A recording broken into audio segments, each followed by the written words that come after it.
Hey, my name's Pearson. I'm a student at James Madison University and I work in Dr. Boardman's lab, and we're trying to develop a biodegradable food wrap integrated with a sensor to tell if your food has spoiled. So food waste today is a huge problem across the country and across the world, and especially in grocery stores where food is thrown to waste every week. Tons of food thrown out in the trash that could be good, could be bad, and it could be better served giving it to homeless organizations or people in need of it. So in order to combat this, we're trying to develop a food wrap that will basically tell if your food has spoiled or not. So if you go to a grocery store and you're looking around to buy some food, you're going to most likely check the expiration date or the sell-by label, right? And say you buy that for dinner, maybe wait a few days and you go home and look in your fridge, and how do you tell if it's good or bad? You look at that label.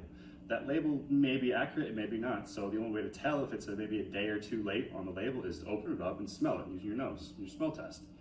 And if it smells bad, you're going to assume it's bad, check it out. Maybe it smells fine, but it's past the label, so how can you be sure?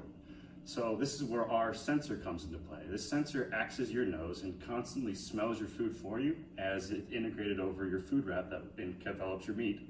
And when it's activated by your food smelling bad, it will emit a fluorescent signal under UV light. So you have a visual indicator that your food has actually expired.